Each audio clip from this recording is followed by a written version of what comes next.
While I was looking for music to use in this tutorial, it occurred to me that if I couldn't find any royalty-free, free-to-download music in WAV format, I could just convert some MP3s into WAV. So that's what I did. And now we can finally get on to the voice and music part of this tutorial. Now, I've already recorded some lines for this tutorial. They're just called line 1 and line 2, but the important things to make sure of are that they are in WAV format and that they are 16-bit. I believe there's also one other restriction, but I don't remember what it is because nobody ever seems to run into it. So, to import our music or our voice lines, all we need to do is click and drag them into our folder. I made a folder called Voices, and it'll import them as a sound wave. I've also gone and done the same thing for our music. They are Kevin MacLeod's Aurora Carmina full mix and Kevin MacLeod's Crossing the Divide. And they are part of Kevin MacLeod's Best of 2014 collection. I will put a link in the description. So the way we're going to get our music is basically the same way as the way we get our backgrounds and our scripts, and that is by using the asset manager. So let's edit project settings, asset manager, and add a new primary type. And this type is going to be called music. The base class is going to be sound wave. Our directory is just going to be our music folder, and that should do it. Our voices, on the other hand, are going to be slightly different. We are going to actually directly put them in our dialog. So in our dialog, you may have noticed that there is something called voice sound wave right here. And by default, I believe it uses the sound wave type. If you were using a dialog wave, which we are not going to be using, then you would have to change this in your project settings. So that will be in your project settings, editor, dialog, displayed voice fields, and you would change it from sound wave to dialog wave, or you could also have sound wave and dialog wave, but you should really stick to one or the other. Now, in case you're wondering what the dialog wave is, it's basically like a sound wave, except you can do stuff like change what the actual sound is based on who you were speaking to. So you would have to create a new speaker. If you right click, go to sounds, create a new dialog voice, you could go to your dialog wave and then choose your new dialog voice as your speaker. And then if you expand it, you can choose what sound wave would be playing. So it would be something like line 1. And then based on who you're directing it at, so you can add a plus sign over here at the person you're directing it at and choose your speakers, and you can add as many of these as you like. And then if you wanted to add another dialog context, you would hit the plus sign, choose your speaker, choose whoever you're directing it at, and then choose whatever other sound wave would be played, depending on who you're speaking to. But we are not going to be doing that because that is basically taken care of for us in our actual dialog when we do our branches to do our choices and stuff. So back in our dialog, in our speech nodes, we can go to our voice sound wave and choose whatever voices we get. So this first line is going to be our line 1, and I'm going to make our third line our line 2. In case you were wondering what these lines are, by the way, I'm just going to hit play so you can hear them. This is a voice acted line. Now we need to make sure that skip mode doesn't play any voices, and that auto mode accounts for the fact that the voice can be longer than the text. And those are going to be our two voices. You can hear what they sound like, by the way, just by clicking on the play sign that appears over your sound wave. You can also double click these outside of the play sign to open up its properties and change things like the compression quality and the sample rate quality and stuff like that. There's also a sound group here, and you can change it to be UI, music, voices, or whatever, but I'm not actually sure how to access this in our blueprints. Oh, I should mention, by the way, that I'm not actually a sound person. I know next to nothing about sound, except that what we're going to be doing works for a visual novel. So yeah, just keep that in mind. We're not going to be doing anything too fancy. But the important part is whether our sound wave is looping or not. And for voices, this isn't going to be true, so I'm just going to close this. But for our music, we definitely do want our music to be looping. So let's hit the check sign on both of our pieces of music. Now that we have that taken care of, let's start by adding our music. So let's start by adding our music to our game. Now, to play sounds, you could do play sound 2D like this, and you could give it the sound you want to play, and it would just start playing. However, it doesn't return the actual sound that you're playing, so you wouldn't be able to do stuff like stop it from playing or pause it or anything like that. So we're not going to be using this play sound 2D at all, and instead we are going to have to do a create sound 2D, and that gives us a audio component object reference that we can promote to a variable. So let's just call this our music sound component.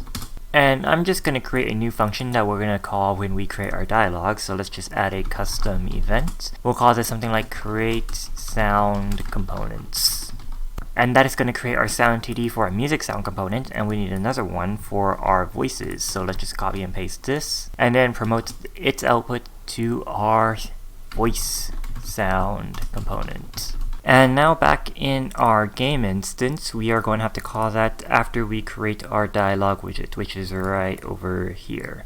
So let's call its create sound components before we set our actual dialog. Now, if we check to see if this is actually valid after we create it and we hit play, you will see that this is false because it won't actually create a sound component if you don't pass in an actual sound. So for our music, let's just choose our main menu music, which is going to be our Aurora Carmina full mix, and our voice, it doesn't really matter because if you hover over your create sound 2D, you'll see that it does not actually play the sound, which is good because we don't want it to actually start playing a dialogue voice when we don't actually have a voice that needs to be played. So now if we hit play, you will see that the sound component is now true. It is valid. So I want our main menu music to start playing when our level starts if we are on the main menu.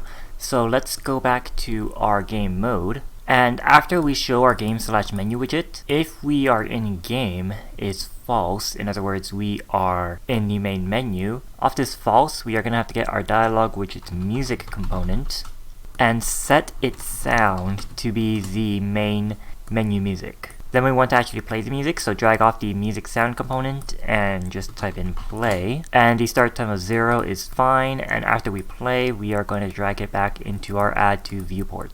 So let's compile and play to see if this works. And there we go, we get the music playing when we start the game.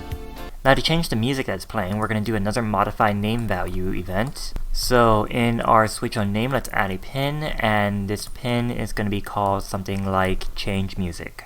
And off of our change music, we are going to have to find our music and basically do the same thing as we did in our game mode. So we are going to get our music sound component. We are going to set the sound to be the correct sound, and then we're going to tell it to play. We're not going to do any like audio fading in between the tracks or anything like that because, like I said, I am not an audio guy and I simply just don't know how to do that stuff. So to find our sound, we are going to have to get object from primary asset ID, split the primary asset ID, and the primary asset ID type is going to be music, and the asset name is going to be our name value that we pass in. Then we need to cast this to a sound wave.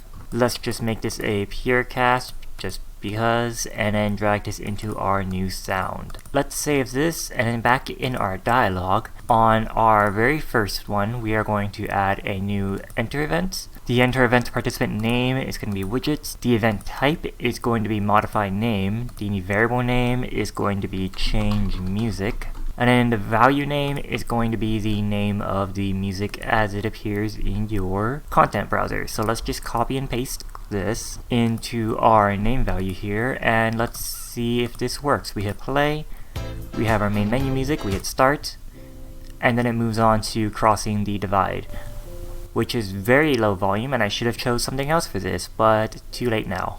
So now if we want to go back to our main menu music, we can go to, say, the next line and add another enter event. It's going to be modified name, the name is going to be change music, and then the name value is going to be the name of the other music we want to play. So over here, let's just change this variable name to that. And if we hit play, start, we move on to this crossing the divide, and then we go to the next line, we go back to that music.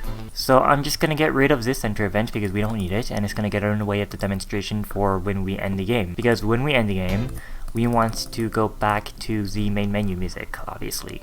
So back in our dialog widget, when we actually end the game, in our choose option, after we show our menu widget, we are going to get our music sound component again, set the sound to be the main menu music, and it turned out that we don't actually have to tell it to play. So in our modify name value, we don't actually have to say play over here. So now let's test to see if this works. We compile, save, and play. We're on the main menu music. We start, we're on the dialog music, which you can barely hear, but it's there, just trust me. And if we go on to the main menu after we end the game, there we go, the main menu music starts playing again. And I would show you it looping, but then we'd have to sit there for 3 minutes. So just, trust that it is in fact looping. So now let's add our actual voices to our game. Now I've gone ahead and cleared some space in our update text because, well, we're going to need some more space. And in our sequence, let's add another pin, and let's just move all of these down except for our, let's say, then 1.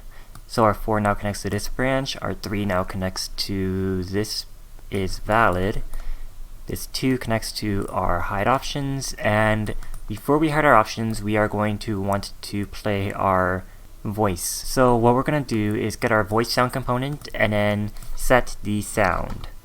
Now to get the sound, all we need to do is get our dialog context and get active node voice sound wave. If you were using a dialog wave, you would obviously get a dialog wave, but we're just going to get our sound wave because that's what we are using. Now, I don't want to just set our sound immediately to our new voice sound wave, because if we are going from a voiced line to a not voiced line, I don't want the voice to stop playing even though there's no voices in the next line. Now, this is the opposite of what RenP does, which does stop the voice when you go to the next line even though there's no new voice. I personally prefer to actually keep the voice going when there is no new voice. So that's what we're going to do. Off of this return value, we are going to ask if it is valid. And if it is valid, then we are going to set our sound to be our new sound wave. So let's play to see if this works. We hit start and there is no voice.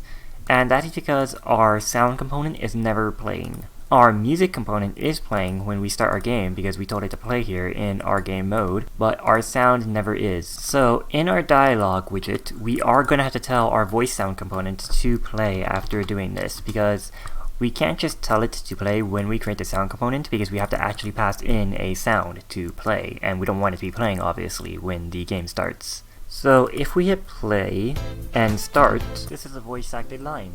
There we go, we have our line. However, if we were going to go to number 1, 2, 3, there's no voice here, even though 3 over here is when we were supposed to play our second voice line. And if we hit stop, you'll see why that's happening. Stop, there it is, we have an error in our editor. If we show the message log, attempted to access audio component 1 via properties, whatever, blah blah blah, is pending kill. And what's happening here is our sound component, it played the sound, and because the sound is not looping, after it was done playing, it decided, well, alright, I guess it's time for me to die now. So even though we have a pointer to it in our components, it's not really gonna work fine for us like this. So what we actually need to do, which is very inconvenient, is we are going to have to actually create a new voice sound component every time we change our voice. So instead of creating our voice sound component up here in our create sound components, let's just delete this. We are going to have to do it in our update text when we play our new sound. So off this is valid, we are going to have to create sound 2D. The in sound is going to be our active node voice sound wave, and we are going to have to set our voice sound component to be, well, this sound component. We no longer need to actually set the sound here. However, we do need to connect this to our play. So now we should end up with something like this. So if we compile and play this now, we start. This is a voice acted line. There's our first line, and then we should click and hear our second line. Now we need to make sure that skip mode doesn't play any voices, and that auto mode accounts for the fact that the voice can be longer than the text. And you'll see that while I was clicking there, the voice continued to play, even though we went on to the next line, which is what I personally do want. Now we have to do what that voice said we need to do. First, we need to make sure that if we are in skip mode, it doesn't play the audio. So if we were to hit play right now, this is a voice acted line, and then hit skip. Now we need to make sure that skip mode doesn't play any voices, and that auto mode accounts for the fact that the voice can be longer than the text. You'll see that the line 3, or this voice right here, was playing even though we were in skip mode, which we don't want. So we are going to have to ask if we are in skip mode after we check to see if our voice sound wave is valid. So if our skip mode active is not true, then we can actually create our sound and do all that stuff. So we should end up with something like this. We should also probably make it so that when we enter skip mode, our audio stops playing for our voice. So over here on click skip button, if we actually do start skipping, we are going to get our voice sound component and tell it to just stop, like that. So now if we hit play, and immediately when I hit start, I'm going to hit skip. So this is a voice, there we go. It stopped to the first line in the middle of talking, and it never played the line for our number 3. Now we need to do what that second part of the voice was saying, and that was if we are in auto mode, the voice can be longer than the actual text. So if we were to hit play right now, this is a voice acted line, and then hit auto mode, you'll see that the text continues even when the third line is still speaking. So let's just do that. Now we need to make sure that skip mode doesn't play any voices. There we go. So what happened there was we entered auto mode, and when we're in auto mode, we do a delay. And this delay duration is only based on our active node's text length. So now we need to make it also based on our active node's voice length. And we're going to get the maximum of these two. So again, to get that, we're just going to get our dialog context, get active node voice sound wave. And off of this sound wave, we're going to get our duration. And that is how long our voice actually is. So what we want to do with this duration is, in our delay, we're going to get the maximum of whatever this select is and our duration. Because it is possible for our text to actually take longer to type than our actual voice takes to play. And it's also possible for our voice to take longer to play than it is for our text to type itself out. So off of this duration in our delay, we are going to do a max. And the A is just going to be our select, and our B is going to be the duration of our voice sound wave. So if we compile and play now, this is a voice acted line.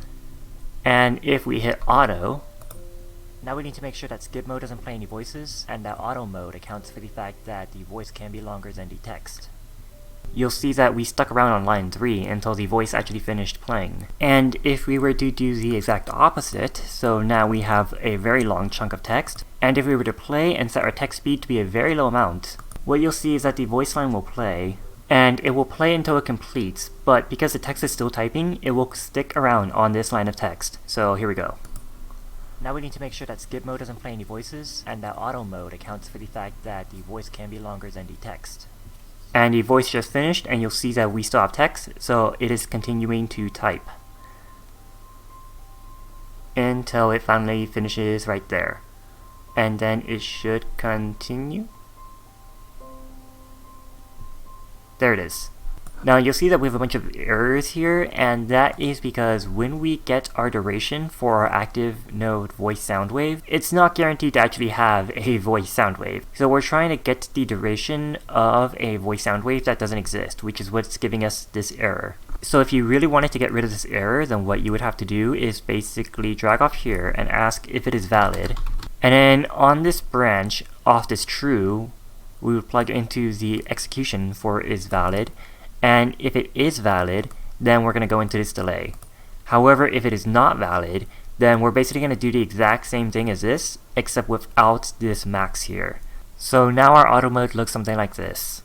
If we have a sound wave, we are going to do our delay, plugging in our max of our text speed plus our sound duration.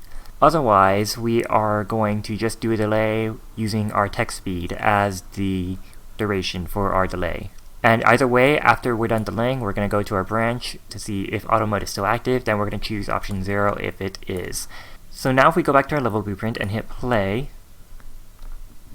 this is a voice acted line. And then we hit auto, we shouldn't see any more errors. Now we need to make sure that skip mode doesn't play any voices, and that auto mode accounts for the fact that the voice can be longer than the text. And there we go, we didn't get any errors while doing that, and I think that actually wraps it up for our sounds. There's actually one last thing we need to take care of. If we have a dialogue with sequential voiced lines, here for example we have two lines that are just both voiced with line 2. If we hit play and then go to the next line, the voices are going to overlap with each other, like this. Now we need to make sure that skip mode doesn't play any voices. And that's obviously not very good. And the reason that's happening is because we never told the last line to stop playing when we go to the next line. So on this is valid, before we actually set our voice sound component, we are going to have to tell our old sound component to stop. So let's just get our voice sound component and just say stop. Plug that into our branch true here, and plug this back into our create sound 2D. So now if we hit play and then go to the next line immediately, you'll see that it stops the previous line. Now we need to make sure that skip mode doesn't play like that. Now we do get an error for some reason. It says it's reading none from voice sound component, and this error is happening because we are calling stop on the voice sound component on the lines even when our voice sound component is not valid. So off of this voice sound component we have to check if it is valid, And if it is valid, then we're going to call the stop, which leads to our create sound 2D, and if it is not valid, we're just going to go straight to our create sound 2D. And now if we hit play, now we need to make sure that skip mode doesn't play any voices. You'll see that we don't get an error. This isn't a very big error, it's not going to cause the engine to crash or anything, but still, it's nice to get rid of your errors. Actually, there is one more thing. When we end the game, we should probably also tell the voice to stop speaking. If there is a voice that is speaking, we probably want it to stop. So when we end the game, in our choose option, we are going to get our voice sound component and then just tell it to stop. Anyways, that does it for our voices and music. I hope that helped, and that I will see you in the next video.